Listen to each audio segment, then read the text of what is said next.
Don pictures தயாரிப்பில் தனுஷ் இயக்கி நடிக்கும் இட்லி கடை அக்டோபர் 1 முதல் உங்கள் அபிமான திரையரங்குகளில். அப்பவும் இப்பவும் எப்பவும் அதிரடி கலெக்ஷன், சரவெடி செலிப்ரேஷன்.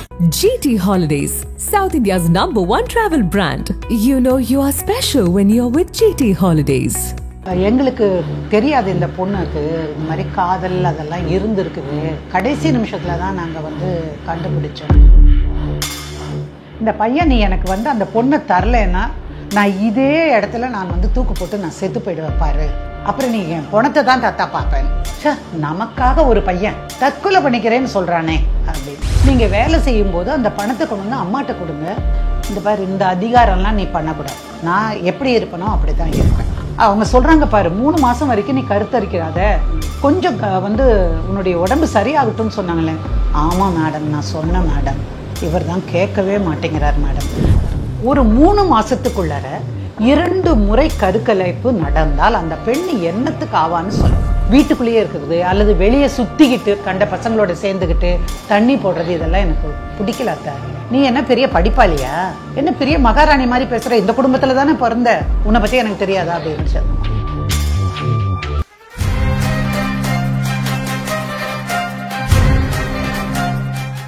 நக்கீரன் நேயர்களுக்கு வணக்கம். இந்த வாரம் வழக்கு நிகழ்ச்சியில் புதிய ஒரு வழக்கோட வழக்கறிஞர் சாந்தகுமாரி மேடம் நம்முடன் இணைந்திருக்காங்க. அவங்கள வரவேற்கலாம். மேடம் வணக்கம். வணக்கம். சொல்லுங்க பிருத்திவி, தசரா ஹாலிடேஸ் எல்லாம் சந்தோஷமா இருக்கீங்க? ரைட், சொல்லுங்க. இந்த வாரம் என்ன மாதிரியான வழக்கு மேடம்? இந்த வாரம் நான்சின்னு ஒரு பொண்ணோட வழக்கை பற்றி நம்ம பேச போகிறோம். நான்சியோட தாத்தாவே எனக்கு ரொம்ப காலமாக தெரியும். அவர் அப்பாவாக இருந்து தாத்தாவாகிற வரைக்கும் எனக்கு அவரை தெரியும். திடீர்னு ஒரு நாள் 2 பேரும் வந்தாங்க. அவங்களும் அவங்களோட பொண்ணும் பையனும் இந்த நான்சியும் 3 பேரும் வந்தாங்க. அவர் எதுக்கும் கலங்காத மனுஷர் எனக்கு தெரிய. அப்புறம் வந்தவர், என்னாச்சு, எதுக்கு வந்திருக்கீங்க நீங்கள் சொல்லுங்கள் அப்படின்னு. அப்புறம் அவர் சொன்னார், இந்த மாதிரி பேத்தி விஷயந்தான் கொஞ்சம் சரியில்லாமல் போயிடுச்சு அப்படின்னு. அப்போ அந்த பொண்ணை கேட்டேன், என்னம்மா விஷயம்னா, வேறு யாரும் இல்லை மேடம், எனக்கு எங்கள் அத்தையோட பையன்தான் அந்த பையன் அப்படின்னாங்க. அப்புறம் அத்தையோட பையன் தானே, உங்கள் மகன் தானே, முறப்பையனா? இந்த முறப்பையன் சொல்கிறதையே சயின்ஸ் வேண்டாங்குது, புரியுதா உங்களுக்கு? தனியாக வரேன் அப்புறமா. என்ன விஷயம்னா, சரி உங்கள் மக தானே, உங்கள் மகளுடைய மகன், அதனால் நீங்கள் பேசுங்க அப்படின்னு சொல்கிறேன். அப்புறம் கூட வந்திருந்த அவருடைய மகன் சொல்கிறாரு, இல்லை மேடம், அதெல்லாம் பேசி பிரயோஜனம் இல்லை மேடம், நான் அப்போவே நினச்சேன் மேடம் வேண்டான்னு, இவர் தான் விடமாட்டேன்ட்டார், ஏதோ இருக்கட்டும், எல்லாம் ஒன்றுக்குள்ளே ஒன்றா இருந்தால் நல்லாயிருக்கும். இவர் ஒரு பக்கம் பேசுகிறாரு, தாத்தா ஒரு பக்கம், அப்பா ஒரு பக்கம். இந்த பொண்ணுன்ட்டு, மேடம் நான் ஒன்றுமே வேண்டானே மேடம், என்னை போய் மாட்டி விட்டுட்டாங்க. அப்புறம் அவர் சொன்னார், இல்லை பாப்பாவும் அவங்க அப்பாவும் கொஞ்சம் நேரம் அங்கே இருக்கட்டும், அப்புறமா நான் பேசுகிறேன் அப்படின்னாரு. சரின்னு அப்போ தான் அவர் சொன்னார்.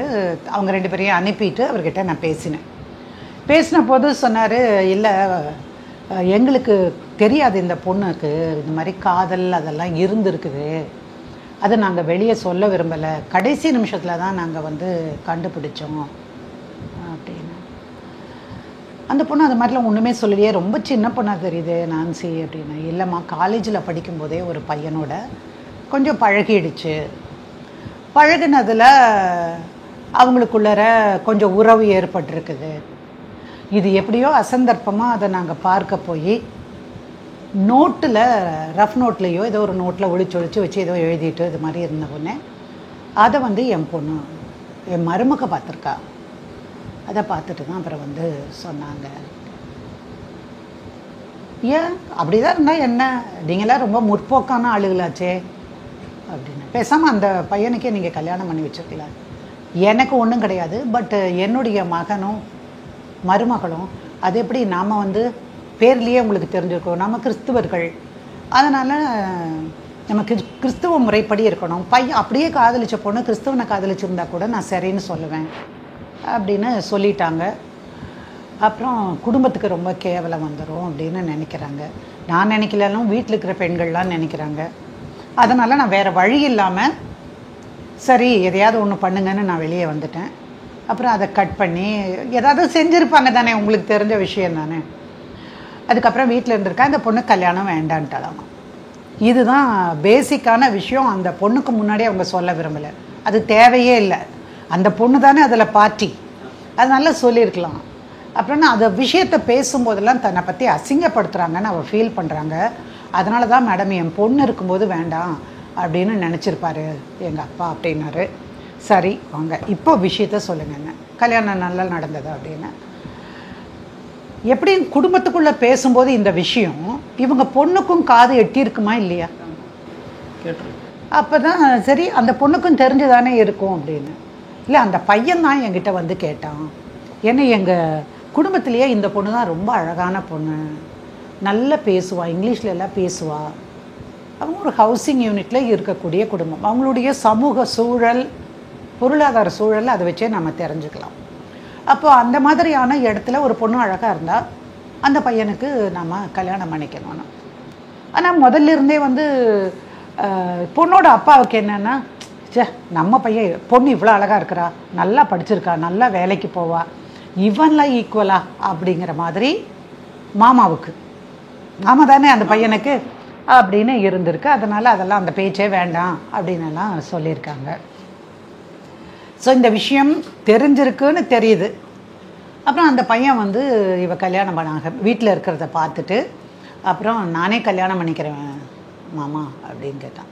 அதெல்லாம் அந்த வேலையே எனக்கெல்லாம் கிடையாதுன்னு அந்த பையன் விடாமல் வந்து அவங்க தாத்தாட்ட வந்து சொல்லியிருக்கான், தாத்தா நான் வந்து நான்சியை கல்யாணம் பண்ணிக்கிறேன் தாத்தா, எனக்கு வேணும் தாத்தா அப்படின்னு. அப்போ அவங்ககிட்ட பேசும்போது அவனுக்கு இவளை பற்றின எந்த விஷயமும் தெரியலன்னு தாத்தாவுக்கு பட்டிருக்கு. உடனே வந்து அம்மாட்ட பேசினியா நீயே அப்படின்னு கேட்டாப்புல. அப்புறம் இல்லை தாத்தா நீங்கள் சொல்லுங்கள் தாத்தா, நீங்கள் சொன்னால் போதும்.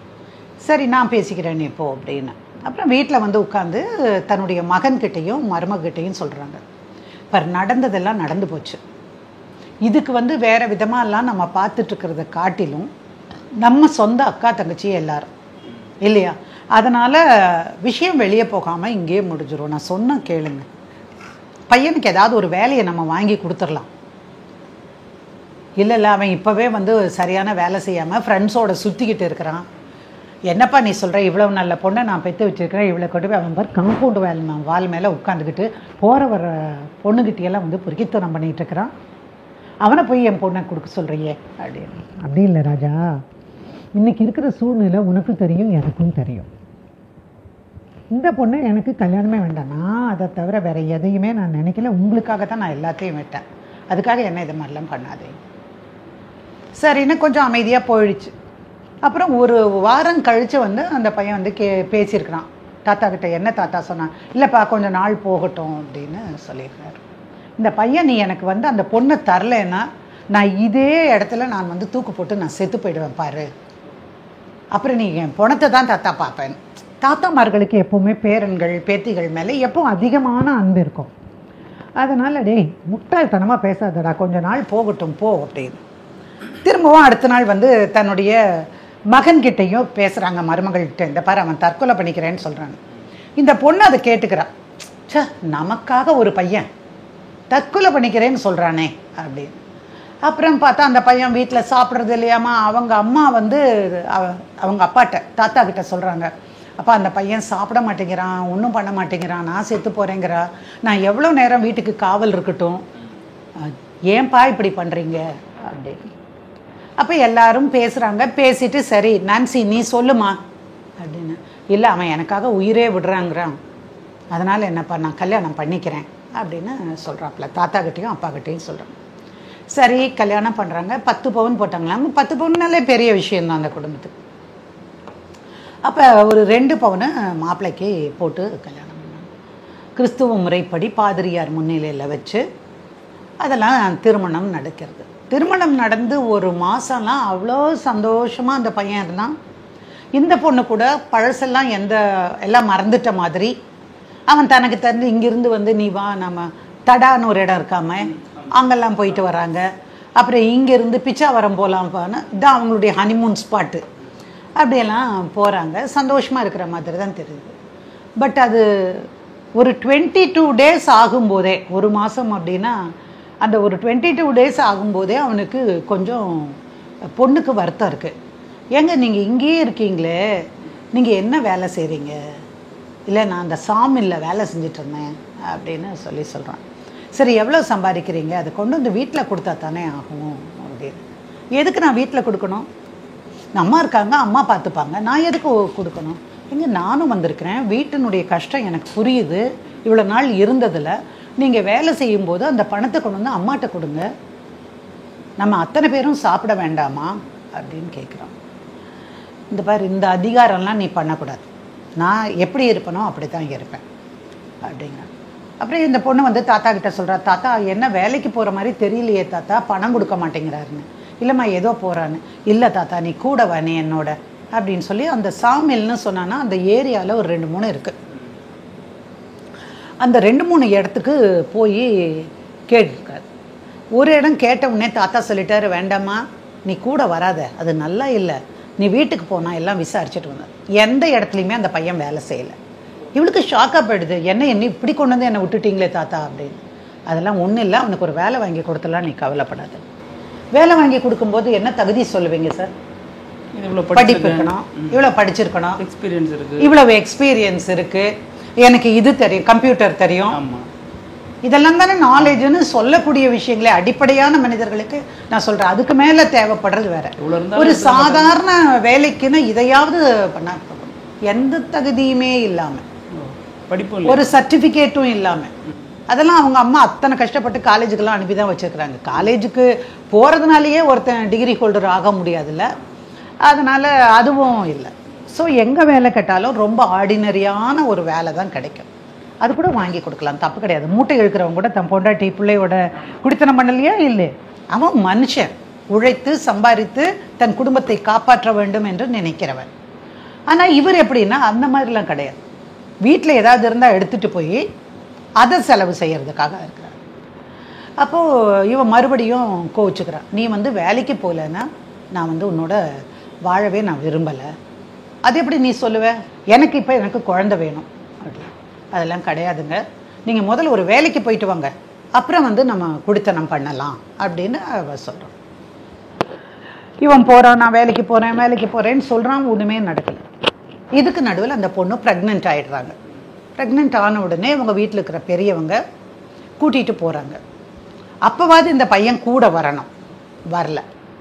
சரின்னு இவங்க கூட்டிகிட்டு போய் அங்கே சொல்லும் பொழுது என்ன சொல்கிறாங்க டாக்டரு, அம்மா கரு வளர்ச்சி இல்லாத மாதிரி இருக்குது, அது வந்து சரியாக இருக்கும்னு எனக்கு படலை அப்படின்னு. அப்போ இவ உடனே சொல்கிறா, நீங்கள் என் ஹஸ்பண்டை கூப்பிட்டு பேசுங்க அப்படின்னு.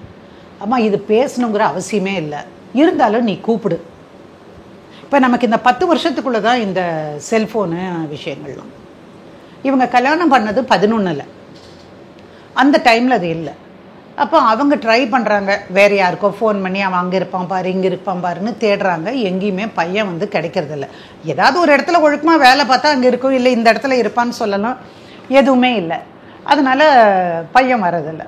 ஸோ அவங்க என்ன பண்ணுறாங்க, இந்த குழந்தைய வச்சுருந்தா உங்களுக்கு தான் கஷ்டம், எப்படி கல்யாணம் பண்ணினீங்க நீங்கள் சொல்லுங்கன்னு.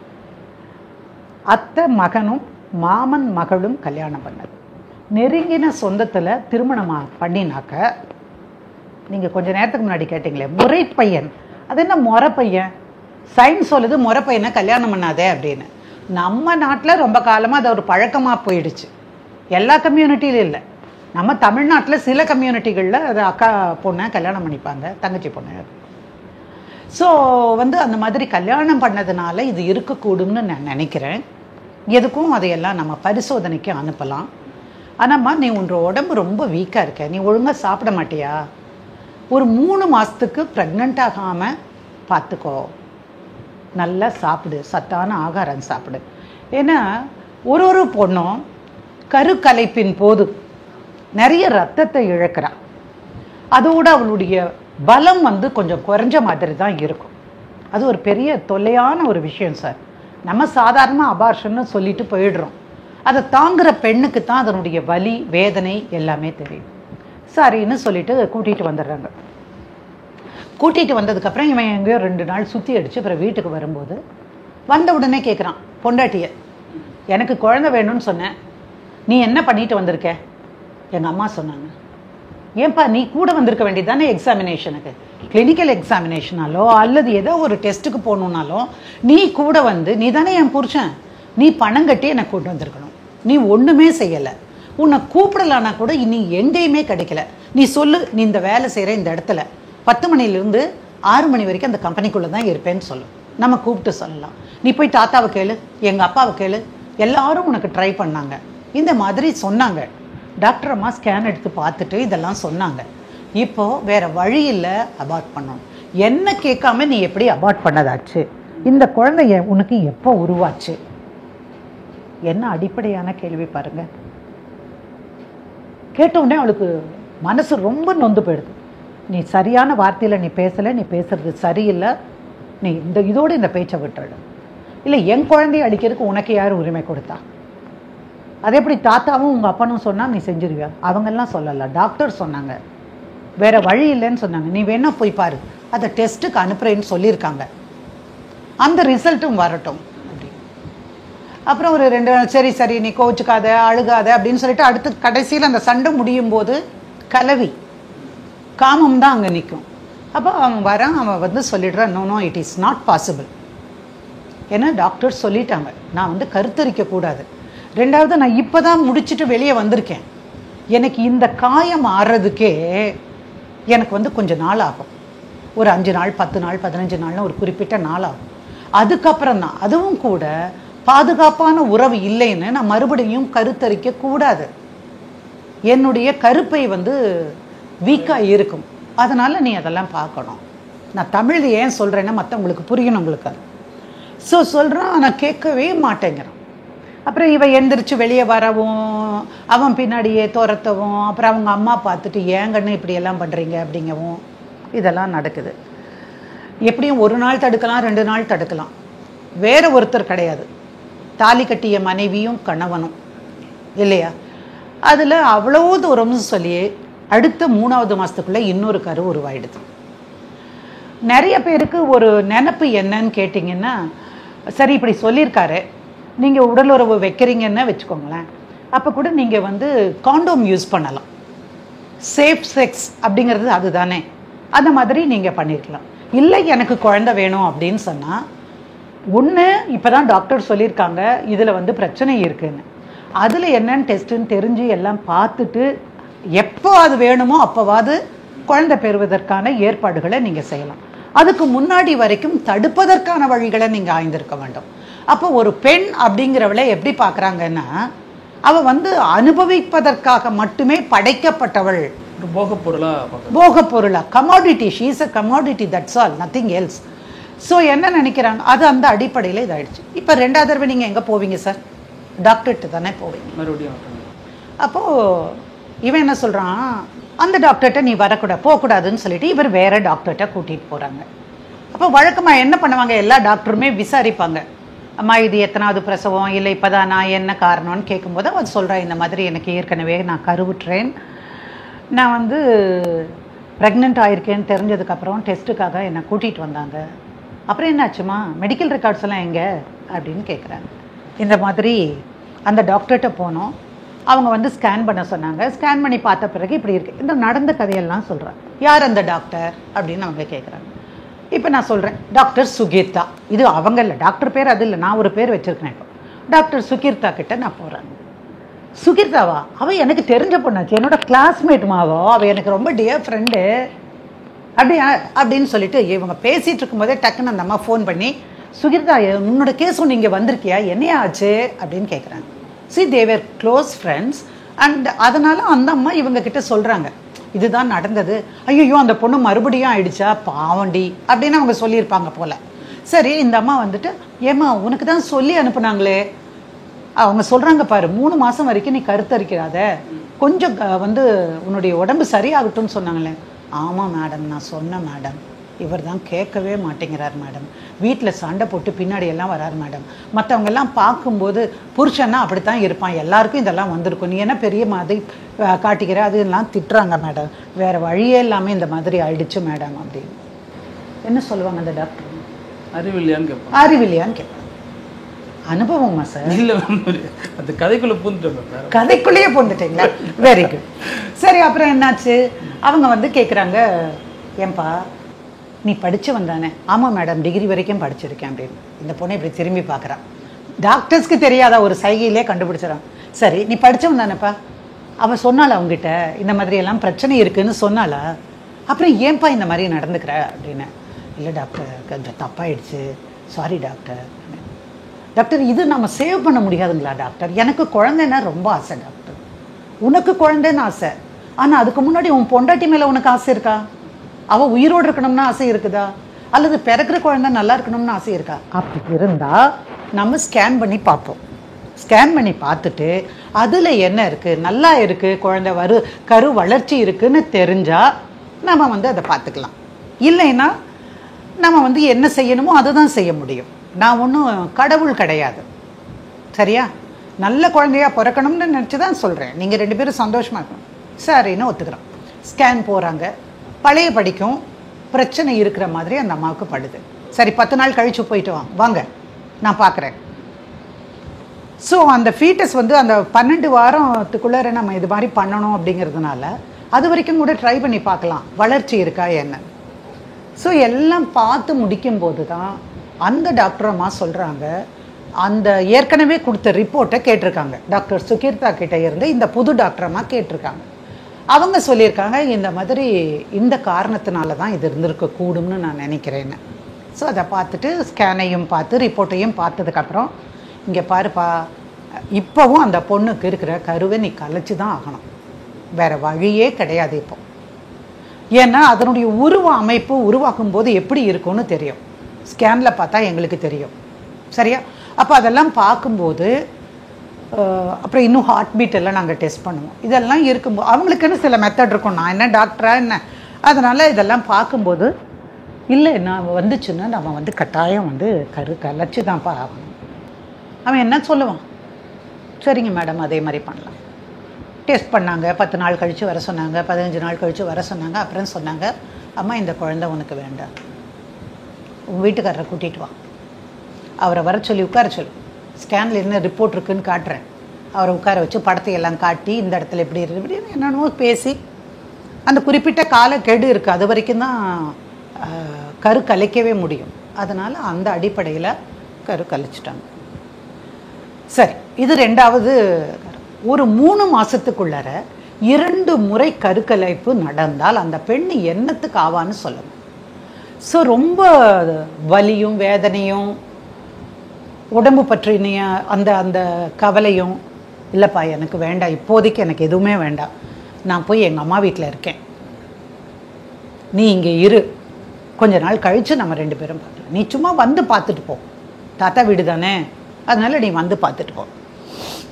அவனுக்கு சரியான கோவம், நீ அங்கே வர வேண்டியது தானே அப்படின்னு. எனக்கு உங்ககிட்ட இருந்து தப்பிக்க முடியாது, அதனால தான் நான் இங்கே வரேன். சரி இருந்தா 10 நாள் 15வது நாள் வந்துட்டாங்க. ஏய் நீ என்ன நினச்சிட்டு இருக்கிற, எதுக்கு நீ கல்யாணம் பண்ணுறது அப்படின்னு ஆரம்பிக்கிறான். பார்த்தா லேசான தண்ணி போட்டிருக்கிறான்.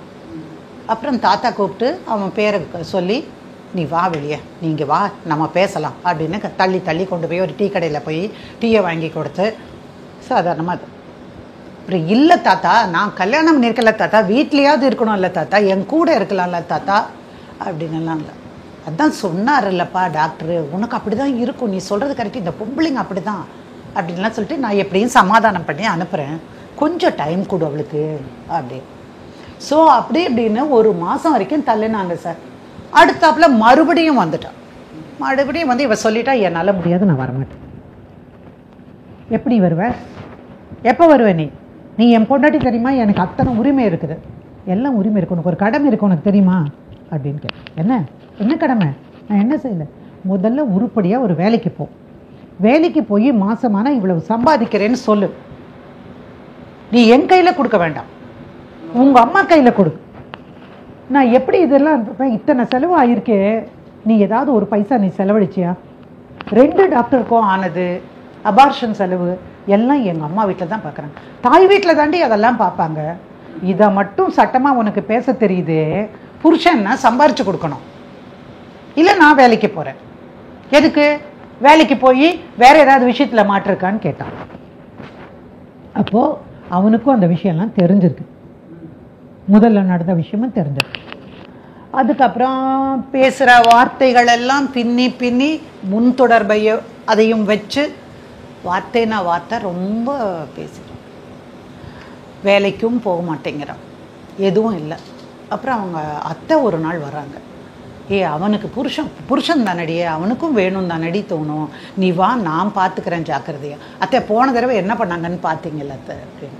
அது மட்டும் இல்லை அத்தை, அதுக்காக மட்டும் நான் சொல்லலை, சம்பாதிக்காமல் வீட்டுக்குள்ளேயே இருக்கிறது அல்லது வெளியே சுற்றிக்கிட்டு கண்ட பசங்களோட சேர்ந்துக்கிட்டு தண்ணி போடுறது இதெல்லாம் எனக்கு பிடிக்கல அத்தை அப்படின்னு. நீ என்ன பெரிய படிப்பாளியா, என்ன பெரிய மகாராணி மாதிரி பேசுகிற, இந்த குடும்பத்தில் தானே பிறந்த, உன்னை பற்றி எனக்கு தெரியாதா அப்படின்னு சொன்னோமா. நான் வரமாட்டேன் அந்த வீட்டுக்கு, அவ்வளோதான் முடிச்சுட்டு. இதுதான் பேக்ரவுண்ட் ஸ்டோரி. மறுபடியும் ஒரு 6 மாதம் வரைக்கும் இருந்து பார்க்குறா, அவளால் முடியலை.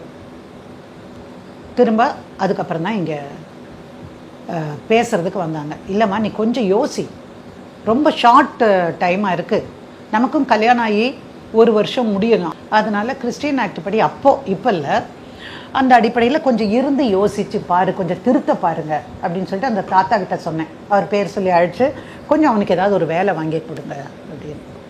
நான் பார்க்குறேன். ஸோ 1 வருஷம் கழித்து வந்தாங்க. 1 வருஷம் முடிஞ்சது, 1.5 வருஷம் முடிஞ்சவொடனே என்கிட்ட வந்தோன்னே, நீ எதுக்கு ஒரு கடிதம் எழுது, இப்போ உனக்கு டைவர்ஸ் போட முடியாது, நான் 2 வருஷம் முடியணும், அதனால் நீ ஒரு கடிதம் எழுது. ஸோ 11வது வருஷத்தில் கல்யாணம். இந்த பொண்ணு 13ல் ஒரு கடிதம் எழுதுகிறான். உனக்காக தான் நான் வந்து கல்யாணம் பண்ணிட்டேன், நீ எனக்காக தற்கொலை பண்ணிக்கிறேன்னு சொன்ன பாரு, அன்னைக்கு தான் நான் வந்து மனசு விட்டு உன்கிட்ட சரி இவன் தான் நம்ம கணவர்னு நான் முடிவெடுத்துட்டேன். ஏன் இந்த மாதிரி நடந்துக்கிறேன், ஒரு இடத்துக்கு வேலைக்கு போனால் என்ன மாட்டேன் நான் சொல்கிறேன், வாழ்கிறதுக்கு நான் இப்போவும் ரெடியாக தான் இருக்கிறேன், நீ திருந்து இந்த மாதிரி பண்ண எல்லாம் சொல்லி உனக்காகவே நான் காத்துட்ருக்கிறேன்னு எல்லாம் உருகி எல்லாம் எழுதி எல்லாத்தையும் அனுப்புகிறேன். ரெஜிஸ்டர்ட் போஸ்டில் ரெஜிஸ்டர் போஸ்ட்டில் தான் அனுப்ப சொன்னேன். நான் ரெஜிஸ்டர்ட் போஸ்ட்டில் அனுப்பி வந்த உடனே, ஓ நீ நோட்டீஸ் அனுப்புகிற அளவுக்கு நீ பெரியவளாயிட்டியா அப்படின்னு அக்னாலஜ்மெண்ட்லேயே சைன் பண்ணாமே அனுப்பி விட்டான். அதை படித்து கூட பார்க்கல. நம்ம ட்ராக் பண்ணலாம்ல சார், ரெஜிஸ்டர்ட் போஸ்ட் தானே, போஸ்ட் ஆஃபீஸில் ட்ராக் பண்ணலாம். ஸோ அதுக்கப்புறம் வந்தாங்க. நான் சொன்னேன் சரின்னு நாங்கள் ஒரு டைவர்ஸ் கேஸ் போட்டோம். இது அத்தனை விஷயத்தையும் அதில் எழுதி, இந்த மாதிரியான சூழ்நிலையில் இனியும் வாழ முடியாது, வேலை இல்லை, கெட்ட வார்த்தை பேசுகிறான், தண்ணி போடுறான், அப்புறம் என்னை பற்றி தப்பாக பேசுகிறான், அதனால் இல்லை. இதுக்கு நடுவில் அந்த பொண்ணு அந்த கோர்ஸ் கம்ப்ளீட் பண்ணிவிட்டு அடுத்த கோர்ஸு ஜாயின் பண்ணுறான். அவளை காலேஜுக்கு அனுப்ப மாட்டேன்னு சொல்லிடுறாங்க தாத்தாவும் அப்பாவும் அம்மாவும் எல்லாம். அவள் வந்து கரஸ்பாண்டன்ஸ் கோர்ஸில் அவள் படிக்கிறான். அவள் படித்து அடுத்த டிகிரிக்கு அவள் போகிறாள். அதை முடித்த உடனே எனக்கு ஒரு வேலை வாங்கிட்டா நான் போதும், எனக்கு எந்த கல்யாணமும் வேண்டாம், எனக்கு வாழ்க்கையே வெறுத்து போச்சு. அது அப்புறம் பிரசவத்தன்னைக்கு பொண்ணு சொல்லுவாள், இனிமேல் எனக்கு குழந்தையே வேண்டான்னு சொல்லுவாங்க. அந்த மாதிரி இது பிரசவ வைராக்கியமாக அமைதியார், எல்லாருக்கும் எல்லாமே தேவை, நம்ம போடலாம் இரு. டைவர்ஸ்க்கு நோட்டீஸ் கொடுத்தோம் சார், நோட்டீஸாக வாங்கிட்டான். வருவான், கவுண்டர் போட சொன்னால் கவுண்டரே போட மாட்டான். சரி இவன் போடாமலே இருக்கிறான். ஜட்ஜஸ் கொஞ்சம் கூலாக விடுவாங்க கொஞ்ச நாளைக்கு.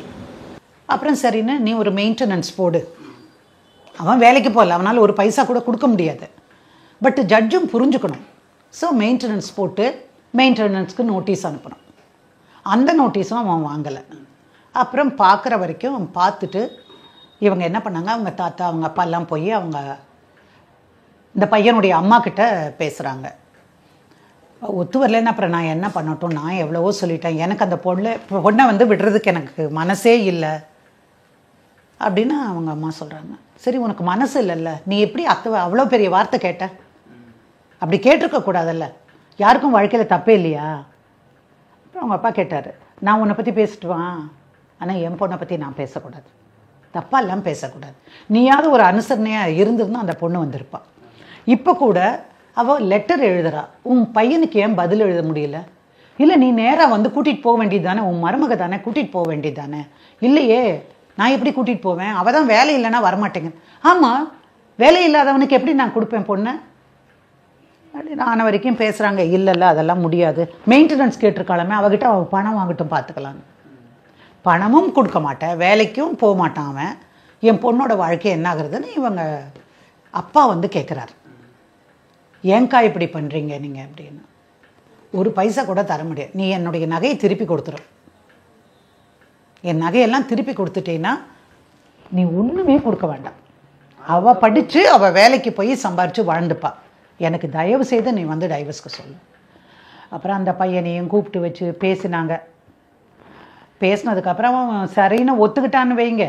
அப்புறம் மியூச்சுவல் கன்சென்ட்டில் 10(A)ல் டிவோர்ஸ் ஆக்டில் நாங்கள் போட்ட போது கேட்டால் அந்த 2 பவுன் அவனால் கொடுக்க முடியாதும்.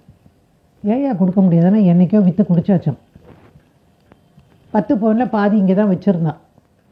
எப்படியோ வந்தது போதும், இவன் கிட்டே இருந்து தப்பிச்சா போதும்னு முடிவு பண்ணிவிட்டு நாங்கள் ஒரு டைவர்ஸ் பெட்டிஷன் போட்டு 2 வருஷம் பிரிஞ்சிருக்காங்க. அதுக்கு ஒரு 6 மாதம் டைம் இருக்குது. அதனால் அந்த 2 வருஷம் பிரிவையே 6 மாதத்துக்காகவும் காட்டி ஸ்டாட்யூட்டரி பீரியட் கணக்கு பண்ணி அந்த பொண்ணுக்கு நாங்கள் வந்து டைவர்ஸ் வாங்க முடிஞ்சது. ஆனால் அந்த பொண்ணு எப்படி தெரியுங்களா, 2வது டிகிரி முடித்தா, நல்ல இடத்துல வேலைக்கு போனா. இப்போ பிகாம் படிச்சிருந்து எம்காம்க்கு படித்தாங்கன்னு வச்சுக்கோங்களேன், நல்ல வேலையெல்லாம் கிடைக்கும் சார், பேங்க்கில் எல்லாம் அருமையான வேலை கிடைக்கும். அந்த பொண்ணு வேலைக்கு போனால் தன்னுடைய சொந்த கால நின்னான். ஒரு கல்லூரியில் கொஞ்ச நாள் லெக்சரராக இருந்தான்னு நான் கேள்விப்பட்டேன். அதுக்கப்புறம் எனக்கு தொடர்பு இல்லாமல் போயிடுச்சு. ஏன்னா தாத்தா இறந்து போனதுக்கப்புறம் எனக்கு கான்டாக்ட் இல்லாமல் போயிடுச்சு. பட் அந்த பொண்ணு டீசெண்டான பொண்ணு. இளமை காலத்தில் காதல் வயப்படாதவங்களே இருக்க மாட்டாங்க சார், எல்லாருக்கும் பொதுவானது. இதில் வந்து பொம்பளைன்னா அப்படி இருக்கணும், அவளுக்கு எனக்கு காதல் தோணக்கூடாது, எனக்கு மட்டும்தான் காதல் தோணலாம் அப்படின்னு ஆண் நினைக்கிறதும் தப்பு. அப்படியே ஒன்று நடந்திருந்தா கூட அது திருமணத்திற்கு முன்பு. திருமணத்திற்கு பிறகு ஒரு பெண் வந்து எப்படி இருக்கா அப்படிங்கிறத வச்சு தான் உறவுகள் வந்து தீர்மானிக்கப்படணும். அதை விட்டுட்டு உன்னை திருத்துறதுக்கு முயன்றதுக்காக இல்லாததெல்லாம் பேசவும் அவசியம் இல்லைன்னு நான் நினைக்கிறேன். நீங்கள் சொல்லுங்கள், ஆட்டோகிராஃப் எல்லார் வாழ்க்கையிலையும் உண்டு தானே. ஸோ அதையெல்லாம் தள்ளிட்டு தானே நீங்கள் வந்து கல்யாணம் பண்ணுறீங்க. கல்யாணம் பண்ணுற வரைக்கும் நல்லா இருக்கு, நீ வேலைக்கு போ சம்பாரிச்சு கொடுன்னு சொன்ன உடனே வேண்டாம், நீ கெட்டவோ. 2வது ஒரு பெண்ணுங்கிறவ வந்து வெறும் செக்ஸுக்காக மட்டும் பார்க்க போது அந்த பொண்ணுக்குமே கணவர் மேலே ஈடுபாடு வராது சார். உத்தியோகம் புருஷ லட்சணம்னு சொல்லுவாங்க, நான் கூட அதை அப்படி சொல்ல மாட்டேன். உத்தியோகம்ங்கிறது புருஷனுக்கு மட்டும் இல்லை, பொண்டாட்டிக்கும் லட்சணம்னு நான் எல்லாருக்குமே சொல்வேன். கொஞ்சம் அதிகமாக கூட நான் பேசுகிற மாதிரி இருக்கலாம், ஆனால் எல்லா பெண்களுக்கும் சொல்வேன், கல்யாணத்தும் போது வேலையை விட்டுரு சொல்கிறாருங்க மேடம், தயவு செய்து புருஷனு கூட விட்டுரு, வேலையை விட்டுறாதேம்மா. ஏன்னா இன்னைக்கு கோர்ட்டுக்கு வர கேசஸில் நிறைய பெண்கள் ஒன்றா படிப்பை கட் பண்ணிடுறாங்க, இல்லை நல்லா படித்தா கூட வேலை இல்லாமல் போயிடுது. அப்புறம் ஒரு 5 வருஷம் 6 வருஷம் கழித்து ஒத்து வராமல் அவங்க பிரிகிற போது எக்ஸ்பீரியன்ஸ் இல்லாமல் போயிடுது வேலையில். எதுக்கும் லாய்க்கில்லாதவங்களா போகக்கூடாது சார். பெண்கள் எத்தனை பேரும் நீங்கள் வேலைக்கு போயிட்டு அப்புறம் கல்யாணம் பண்ணுங்கன்னு சொல்லுவேன். அதே மாதிரி ஆண்களும் உங்களால் சம்பாதிச்சு உங்கள் குடும்பத்தை காப்பாற்ற முடியுங்கிற நம்பிக்கையோடு இருந்தால் பொண்ணு கேட்டு போங்களேன். நீங்கள் கேட்கலாம், உங்கள் பொண்ணு படிச்சிருக்கா, அவள் வேலைக்கு போகிறாளா, என்ன சம்பளம், நீங்கள்லாம் கேட்குறீங்களா இல்லையா சார்? சும்மா கல்யாணம் பண்ணிக்கிறீங்களா சார்? இல்லை. அதே மாதிரி அந்த பொண்ணு கேட்குறதுக்கு உரிமை இருக்கா இல்லையா? அதனால் அதையும் நீங்கள் புரிஞ்சுட்டு தான் பொண்ணு கேட்க போகணுன்னு நான் கேட்டுக்கிறேன். எனக்கு வந்து நான்சி ஒரு உதாரணம் சார். இனி கல்யாணம் வேண்டான்னு அவள் முடிவு பண்ணினான், ஆனால் இப்போ கல்யாணம் பண்ணாளான்னு எனக்கு தெரியாது. பட் அந்த பொண்ணு வாழ்க்கையில் இருப்பாள், பிரின்சிபிள்டாக இருந்தா, அவள் வாழ்க்கையில் குடும்பத்துக்கு கட்டுப்பட்டு இருந்தா, தப்புன்னு எதுவும் இல்லாமல் அந்த பொண்ணுடைய வாழ்க்கை வீணாக போச்சுங்கிறத தவிர மற்றபடிக்கு இன்னைக்கு நல்ல நிலையில் இருக்கா, நல்லா சம்பாதிக்கிறா, நல்லா இருப்பான். சொந்தத்தில் கல்யாணம் பண்ணால் குடும்பம் கந்தல் கந்தலாக எடுங்கிறதுக்கு இல்லை, எல்லாருக்கும் கந்தல் ஆகிறது இல்லை சார். ஆனால் இந்த பையன் கொஞ்சம் ஓவர் டூயிங் தெரியலையா சார் உங்களுக்கு? ஒரு பொண்ணோட உடம்பையும் மதிக்கணும் தானே சார்? நீங்கள் யோசிச்சு பாருங்க, ஒரு வலி வலிச்சா உனக்கு மட்டும்தான் வலிக்குமா, எனக்கு வலிக்காதா சொல்லுங்க? அது புரிஞ்சுக்க வேண்டாம். மிஷினா சார் ஒய்ஃபு? சொல்லுங்க. நிறைய பேர் குடும்ப வாழ்க்கையில் இருந்துகிட்டே இருக்கிறவங்க 10 வருஷம் 20 வருஷம் வாழ்கிறவங்களுக்கும் நிறைய பெண்களுக்கு இந்த மாதிரியான அனுபவம் பிரச்சனை எல்லாமே உண்டு. சில பேர் வெளியே சொல்கிறாங்க, சொல்கிறது இல்லை. ஆனால் இது பொதுவாகவே வந்து பெண் உடலை மட்டும் பார்க்காமல் அவளுடைய மனதை பாருங்கள், அவகிட்ட இருக்கக்கூடிய அறிவை எல்லாத்தையும் புரிஞ்சுக்கிட்டு வாழ்க்கை நடத்தணுங்கிறது தான் நான் நேயர்களுக்கு சொல்லக்கூடிய விஷயம். சரி மேம், ரொம்ப ஒரு முக்கியமான வழக்கு, அதிகம் பேசப்படாத விஷயம் இந்த வழக்கில் இருந்துச்சு. உங்கள் நேரத்துக்கு ரொம்ப நன்றி மேடம். நன்றி.